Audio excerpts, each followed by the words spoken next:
na why when him kama yes say we say anopen koma wadi no CJ no kwenu nim say me wo makeup nso emamua very young me no baba ye omanima omokoye sister platform so ye join news and I want so ne bi mu akasa wa ha no kreni say ano adi CJ ano edin but you amenyo okay crowd ano ye din amenyo okay crowd wo she de ebi mu go through eya wa omo fam eka omobo ne nyina eye kidney enfi bi etwa wo no na CJ yenti kidney ho asem say yo na yenti kidney ho asem say na yenim di aba yenim di asi CJ ma observe ade na enu aso no menenam social media no mehunu nipa ba ko mienu bi nso a na omso aka the same thing na nsen kodu na yeto no me de bi wonu ma etumi ma wafu hye saa wo de odwen se wodi fruit obi nso kyese wodi na ase aman odi kodu no ne yeme ne yane ade yenim de ekoso but aye ba ko aye mienu aye miensa ebi mu share those experiences no makoma bia wa wotadi kwadu na wopɛ kwadu paa no se wodi na changes bi ba na sense akraye bi ba yenim ba bi free ene yesi ye ni di ye CJ enuani a ye di a se emfa ni di ye ni nyina no aye chemicals ye dua na ye twen se be fifiri nyina ye di nro ye bi na agusoa na nyini o na te se kwadu mu ni ade na ye san kote ni bunu ni wi a ya san de kaba da behye ena bre etibisa say final product na wo gina wudi no ahode na wen akoye nronko a enti yesanim before no so momo ayen kidney sem yi enenkware nya empanifo nya afeni ebema history ni ade no bi beka na wodi weunum we but akwada bi hod ma de kan o experience bi kra enso ya kidney problem onye nu won wakase me ma boss abra no and I might live sa lifestyle no enti say yade na ba me so aminim say bia kwanya me fa so live me life na dia ba we have no idea de ekoso say je ye hu abra and hu denden dia wo koba yeah ebi crash ho a wonim we go hospital da ko pani aka che wo kidney wonya symptom papa ya me ne kasa ese wonya symptom abra ye any test ayi hu ye na say waduru end stage kura na te be eduru no na o she papa panimu a say ne kasa say atese tum say busua nyina eden apo no say ofafo no ofre busua kura te say ono kwano no oma breo obe pesika oma ye bi akoda afidie so oma ye bi exact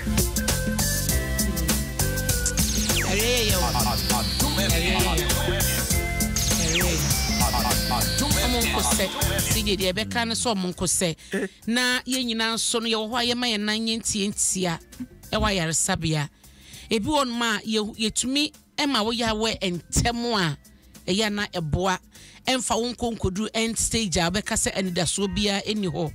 nti ye ma ye ni na ho na ye ma ye nan ntientia ye ma ye nan ntientia na ye didiem ye no mu ye bibie mu no enya hweye na no pen komo so a ye di no bia ebi aka wakoma unim se ye di nkomo na dru ba bi na menya ko free me ma me ba ko ho wasabna breya wo kasai pen number e mama nyame hira pa no nyo kese menim so de ewo mu a okore na unity ho ekoboa o manfo ekotuetu sika ni bi ma o ma ye de omoto aduro so na machine so ni ade mama nyame hira pa no nyo kese wo ye ofam de na obade nkoso nomo se mia so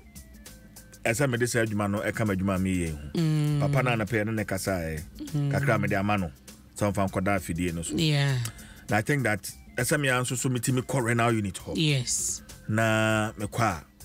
se nipa ba ku mienu miensa ya bia am ho akire mo ntimi enkoda afidie no so sada no at least me so mas nipa num nipa nsia na o matimi akoda machines because machine say one that so there na say wo ben wo anu no na say wo ben wo anu no na edin so she say obi ho an obedi kura no 20 Ghana cedis ana po de beto aduane adi kura no ebi ni ho na onkonkotua 491 Ghana cedis fa koda fidi so no wi wa bedi den wa benum den na the next day next time okwa sikaro ba ko fa no he edi abusia mo mayemwa o edi ya o de wa wo ho na ukita bia o de fa ho na wankasafo ni kwahade so fa ho na fo ni kwahade bia wo bi man so ya unso di pa ne nsema ye kan wakoma wo de bia wo busuani bia obeka so wo de abomode afa ho na ye nhwe de ekoso ana se chese kwan bia wo betumi afa so na waboa no madaroma ya de ya ena nyo bia penisa asem we beto no na de keka ya kasa asem we sa to de bia na kwai so be kasa sika fo ya de na ye no mahia fo na ya de be yen sika na wo de kwhwe ho na wen sika na wen but ebe ye ye be kasa chi na emo bia ho no so de nyina keka bom na ye de akoboa wom nyame hye ye nyina CJ Abraham ko de bon krata ni mame fanko the worker tanimu na ohwe the Ghanaian publisher anim han masi yo be kaya asa na wotwum ye hyasne na wotwe atwam nyina no asofo pinu a komse ne wo mo asori a wo ye ne ncheche wo de ba nyina no eye de wo ka che the MPP ne Dr. Baumia se onyi oba running mate eye Frankatuni abedi akire asa akoso sa na ohwe the Ghanaian publisher anim han mo a asem ya kri ebi eda hanom na ewo ne fa etoso miensa so for penya wono enoda living streams international ano Reverend Ebenezer Makwe na ekaseyi woso no de otachire efoaso ese ebraso Ghana ayahoboa etwen oba mampania bedi eche oba vice president na ne saso no ena ochese enedie die yenimu no NDC amanyoko ne Frankatuni abo obadin Professor Jane Nana Opokua Ahweneɛ ese omra emeye ne running mate Frankatuni abedi eche na nyame ya dom na empire omo ebo ne kunimdi omo ehihye no musaka oba no abeye mampani abedi eche na eno na sofi echese braso de magana kra mana broso na emu no ena wosanso de etoso se na enano kwasieda na eye enanum nyina eda no ena Reverend Makwe eche emfaso bewoso ese oman no ebenya ema akandifo a womusu edi anim etoto eniema wosenya ne wanwa ese NDC ebo obadin ema no ebedi sa adwuma no enti ebraso a ewose amanyoko ahodo nyina no womo aso ebefa sa kwan no so na womayi ema na ema so no anya kwanya na ye kan the two leaders e womayi mu a na baako ye bema baako eye oba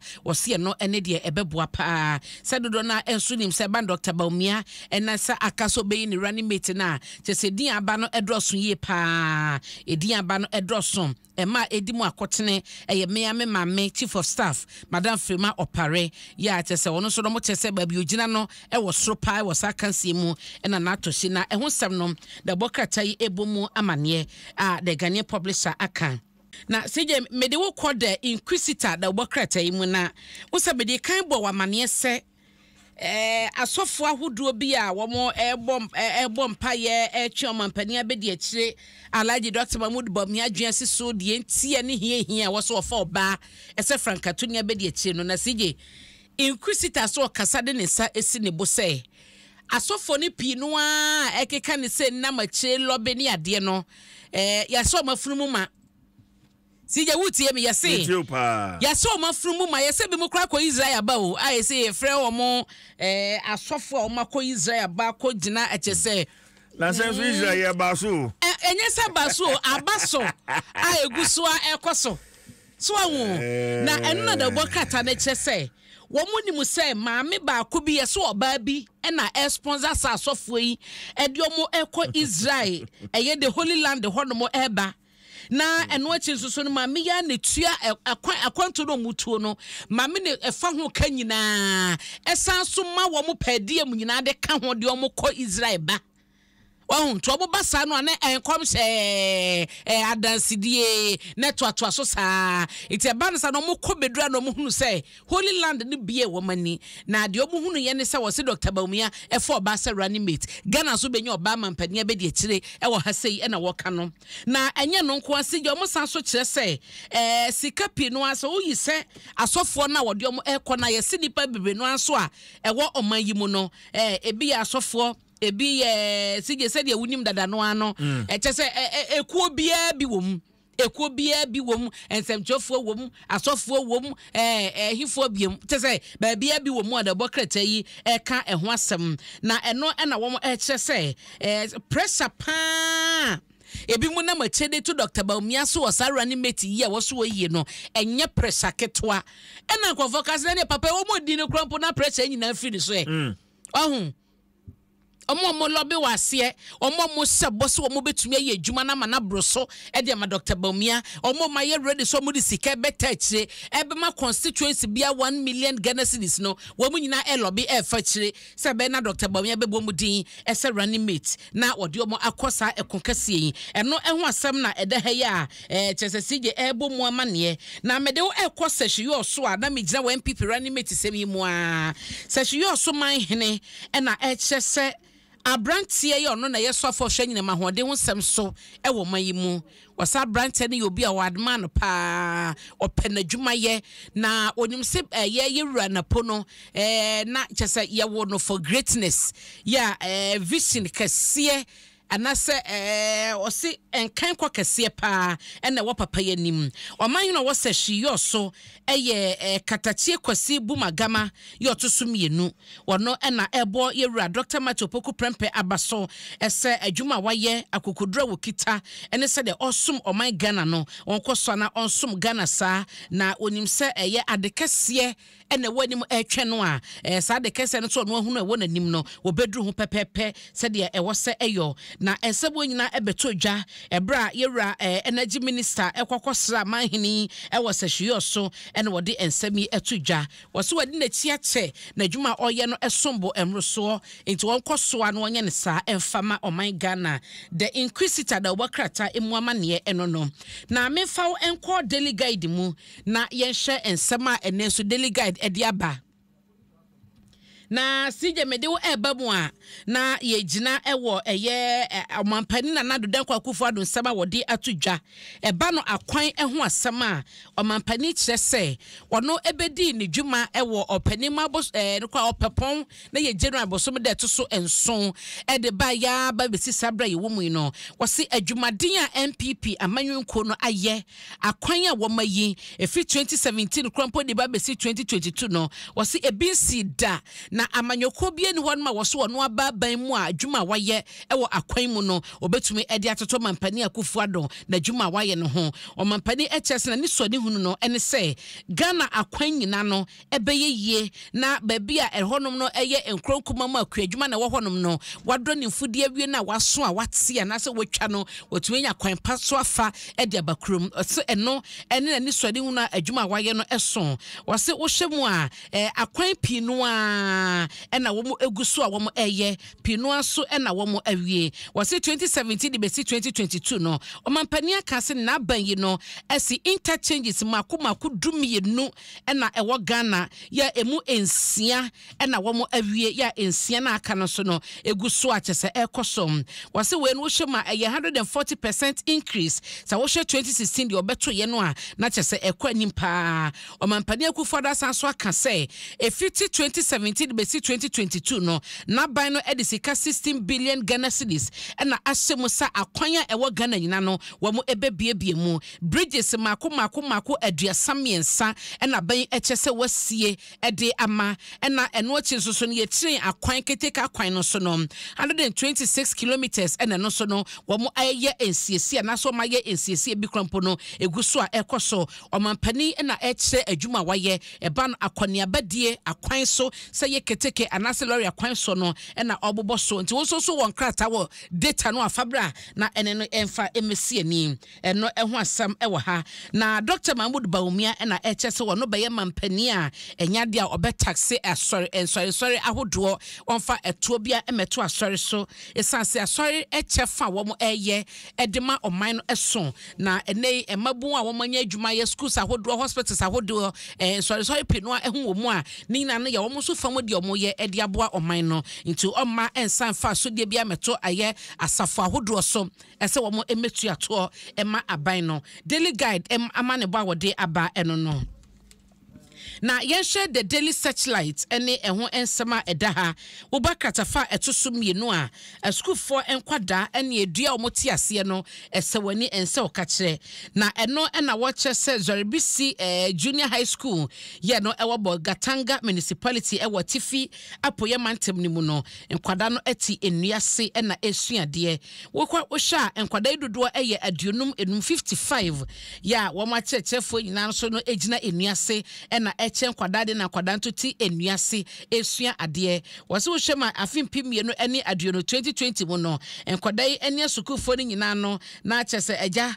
womo ehunu se mpanyifo ede aso akobɔ fom ya na womo ekɔ akɔhwa akosi 3 unit classroom block ede amasukufo nkwada yi na ni nyina no eye poverty eradication program IPEP no eno so no ensese ya mpanyifo de gu akwan so no ena nanka ye ni sode hunu se nkwada yi ebenya sukudan atenam na so omo kyese ye foundation no edi dwuma no ewie ye no ene ade no na ehun hyehye ye anwie duru ama se na ye kase no enioma enya entototomu sa emfa emaye owura Elias Yimbila Pasia ono assemblyman na owo Zoribisi electoral area ena ode eto eye da obokrata yi anim ya echese community no echese wo madi yaw ye pa wo madi yaw esanse aban no hyase se osisa school da junior high school no de amom no omagesi word mo besi ne wo munsiye enwie ye enti no kwada no gusua eti enuase ena esuade ya akoye yawdie ewo ho sije na da hai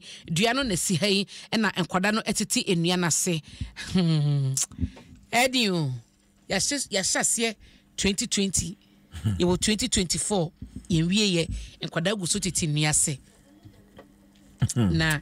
Abraham Nsem bi se otia adwuma ne so daily searchlight amanebo ena mede ama wono anapaya na ye adwen dialysis machines dodo a Ghana hayewo Kolebu Konfanoche Cape Coast Government Hospital Whole Government Hospital Chese the regional hospitals are ye one wa Ghana ha. How many of these dialysis machines and yewo we the one can tell man yes mofrati diase and yet we find money to do things in this country I mean fancy Eddie Osije omanya team beye sije miwie na eja dia ka no dia to aso na kakra nkomo yi na obedi mu nkomo obeka ho asem na muncheche mu no edoso na unse publishers nso so aye o madwen se nyame yadoma next month ya no textbooks na ye toma nkwada no sije o mo betutum ye ne ombeka sasisi oni ombeka sasisi am moden percentage o mo dia man ye 30 to 40% sije ye srewom yesra ban mema ni nru ho mem abani mani nru ho kra yesre o na kwa ye mai bi books nkwa ye toti obi school fees sije yesra ban